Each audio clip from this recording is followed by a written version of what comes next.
Hello, this your boy Chris Hollywood Life U, and these are my thoughts on the latest murders. My thoughts on the murder in Baton Larouge.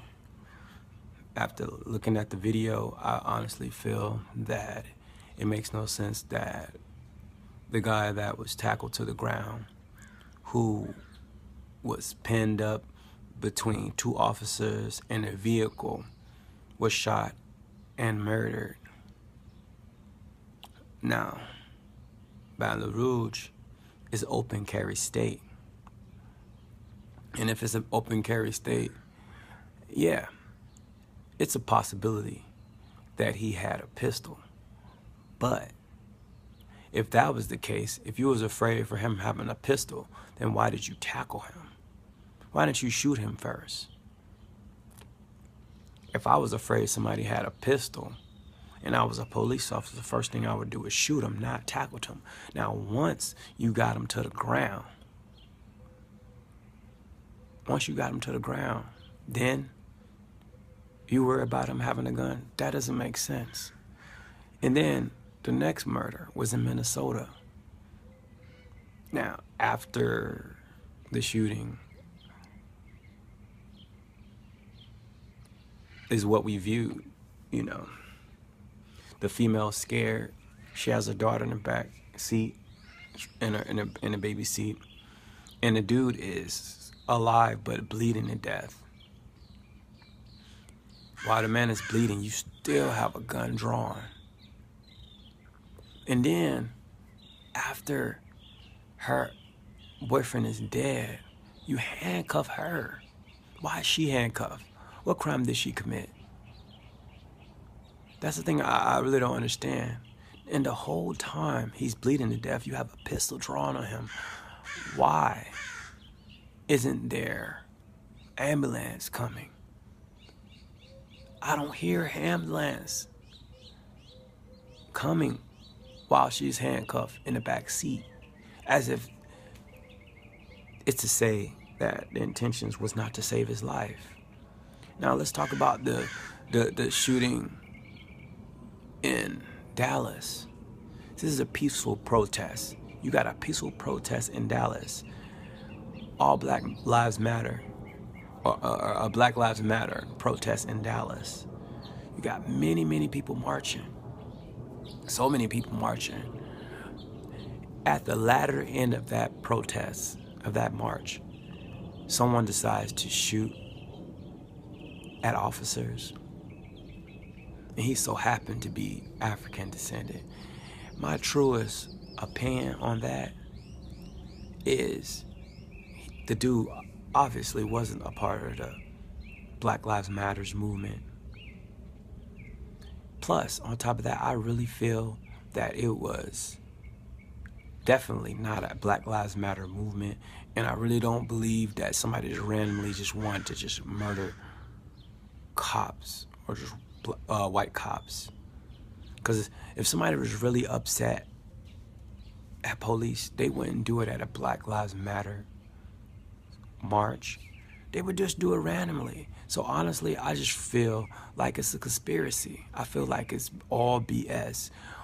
All BS just to make people want to be focused on the police officers and make the police officers look like heroes. Because, as we know, in two different states, so you got Baton Larouge, which is Louisiana, and then you got Minnesota.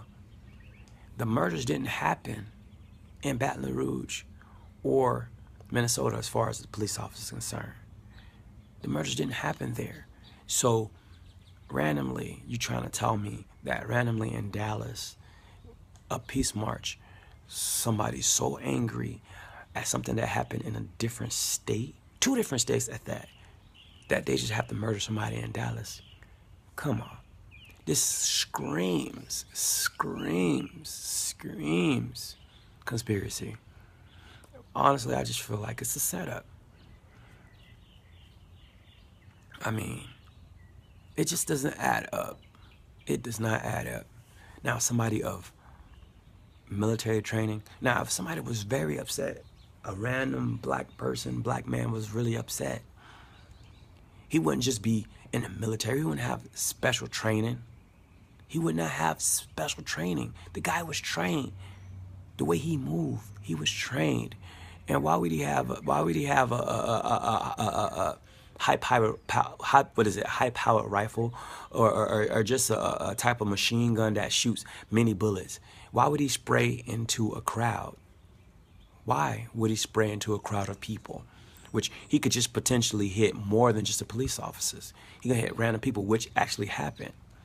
It screams conspiracy. And the conspiracy that I'm talking about is to take people's focus off of what police are doing to citizens, as far as murdering them and getting off, to us people focusing on how dare anybody kill innocent police officers. Now, I don't want anybody to be murdered. I don't condone murder of anyone.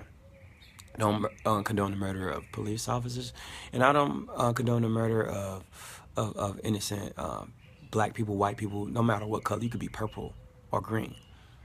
But now people were extremely upset at the murders of the black men that just recently been killed, and it's just been the murders of the consistent killings of black people. And then out of nowhere, police officers are murdered, so we can focus on them and then make the police officers, the innocent police officers, into heroes. I don't want to take nothing from the murder of the police officers, and God bless them and their families. But what about the families of those two innocent black men? What about the murders of them? And then the black men that were murdered, how is it that we as Americans and the reporters, they start to think that's important to dig up their rap sheets, or if they had criminal history? Now, okay, what about the police officers? What about their resume? Do any of the police officers have any infractions where they didn't do good jobs as police officers, where they got written up? Did anybody put in their character in question? Now, the pictures that they showed of the men that were murdered, did they put any unfavorable pictures of any of the police officers as they did the two black men? Now, see, you got to understand what symbolism is, what symbols are. If you show a picture of somebody always looking evil, anytime you see somebody that look like that individual, you're going to think that person is evil. So the first picture you put up of these men that were murdered is mugshots. Now, what if you put up unfavorable pictures of the police officers? We have such sympathy for them. You know, you gotta understand these things that are going on. Now, this is not a black thing and a white thing. See, if you think it's just a black thing or white thing, you've just been had. You've been bamboozled. What it really is a power thing and a control thing. The same as if a black man or a black woman can be pulled over and murdered, so can any race. So it's y'all problem too. Now, y'all want to sit on the sidelines and don't say nothing. You don't want to march with the Black Lives Matter. I understand. Now, what's going to happen when it's you? You know what I'm saying? What's going to happen when it's you? You know what I'm saying? It's not a black thing. It's not a white thing. It's not a Hispanic thing. It's not an Asian thing. It's an everybody thing. You know what I'm saying? All of us need to stand together and say, no, we're not going to allow this to happen anymore. We're going to go to them townhouse meetings. We're going to vote for the right politicians. And we're not going to allow this. And if anybody is found guilty of any wrongdoing, that they be prosecuted to the full extent and not be let off. This is Chris Hollywood Life View signing off. Stay blessed. Stay prayed up. Peace.